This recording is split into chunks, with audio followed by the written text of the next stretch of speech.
அண்ணாமலையினுடைய இந்த கோபத்துக்கு பின்னாடி ஒரு அரசியல் ஏமாற்றம் இருக்கு தோழர்களே. நம்ம தலைவராயிட்டோம், அடுத்து பெரிய அளவுக்கு போவோம்னா டீகிரேட் பண்ணி தெருவில் கொண்டுட்டாங்க. அண்ணாமலை எண்மண் எண்மக்கள் யாத்திரை போனாரு, ஞாபகம் இருக்குங்களா? அந்த எண்மண் எண்மக்கள் யாத்திரையில பல 100 கோடி ரூபாய் சம்பாதிச்சார். ஒரு ஆளுகிட்ட ஒரு ஊர்ல 1 கோடி ரூபாய். அந்த ஆடியோ கேசட் நீங்க கேட்டிருப்பீங்க, ஆடியோ வெளியாச்சு. அதுல ஒருத்தர் புலம்பிருப்பாரு, என்னங்க சிவகங்கை டிஸ்ட்ரிக்ட்ல 1 கோடி ரூபாய் கேட்டாங்க, கொடுத்துட்டேன். மதுரைக்கு 75 லட்சத்துல இருந்து 1 கோடி வரை திரும்ப கேக்குறாங்க. எப்படியோ கொடுக்க முடியும்? ஒரு ஆளு நானே கஷ்டத்துல இருக்கீங்கன்னு ஒருத்தர் புலம்புனதா, முத்துராமலிங்கம்னு ஒருத்தர் புலம்புனதெல்லாம் நம்ம பாத்துருக்கோம். இதெல்லாம் அடிப்படையில வச்சு பார்க்கும்போது ஒரு ஆள்கிட்டே 1 கோடினா ஒரு ஊருக்குள்ள இருக்கிற மொத்த பெருசுங்கள்ட்ட எல்லாம் இம்பிட்டு கலெக்ட் பண்ணிருப்பாங்க. அதுக்கு பின்னாடி என்ன கணக்கு வழக்கு எதுவுமே இல்ல. பெரிய அளவுல கல்லா கட்டி சேர்த்து வச்சுக்கிட்டாப்ல. ஏற்கனவே அவர் ஒரு ட்ரஸ்ட் வச்சிருக்காரு. அந்த ட்ரஸ்டுக்கு கோயம்புத்தூரை சுத்தி இருக்கிற பெருமுதலாளிகள், சிறு முதலாளிகள் எல்லார்ட்டையும் காசை வாங்கிட்டாங்க. காசை வாங்கி ட்ரஸ்ட்ல போட்டு முடிச்சாச்சு. அண்ணாமலை அவர்களுடைய இணையர் 70 கோடி ரூபாய்க்கு சொத்து வாங்கி இருக்கிறாங்க.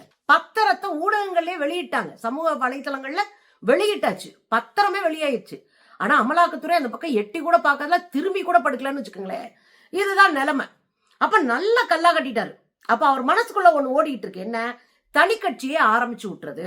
இவன் என்னைய தலைவனாக்குறது, நான் தனி கட்சி ஆரம்பிச்சு காசை சேர்த்தி அதுக்கேற்ற மாதிரி நான் வேலை பார்த்துட்டு போறேன் அப்படின்றது அவருடைய எண்ணம் ஒரு பக்கம். இன்னொரு பக்கம் சம்பாதிச்ச காசை டெவலப் பண்ணி பணக்காரன வாழ்ந்துட்டு போயிடுவோமே அப்படின்னு முடிவு பண்ணிருக்காரு. 2 முடிவு இருக்கு அவர்கிட்ட. இந்த சூழ்நிலை தான் அவர் எந்த வகையில ஏமாத்தப்பட்டார் தெரியுங்களா?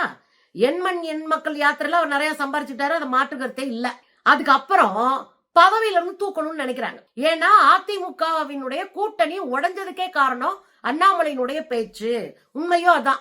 அண்ணாமலையுடைய கடுமையான விமர்சனம் தான் கூட்டணி உடையவே காரணம். கூட்டணி உடைஞ்ச பிறகு பாஜகவுக்கு அடுத்து என்ன பண்றதுனே தெரியல.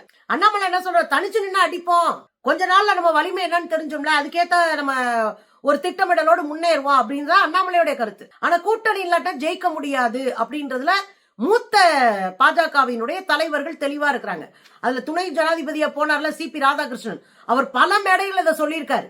அதிமுக கூட சண்டை போடாதீங்க, அவங்களுடைய கூட்டணி நமக்கு ரொம்ப முக்கியம், அவங்களோட சேர்ந்தா நம்ம ஜெயிக்கணும் அப்படின்னு பலமுறை சொல்லியிருக்காப்ல. அதெல்லாம் இவங்களுக்கு ஏறவே இல்லை. அந்த இடத்துல பிரச்சனை ஆகுது. பிரச்சனையான பிறகு என்ன, கூட்டணி பிரிஞ்சு போச்சு. 2024 நாடாளுமன்ற தேர்தல்ல அதிமுக தனித்து கூட்டணி அமைச்சாங்க, பாஜக தனித்து கூட்டணி அமைச்சு 2மே விழா போனாங்கன்னு வச்சுக்கோங்கவே.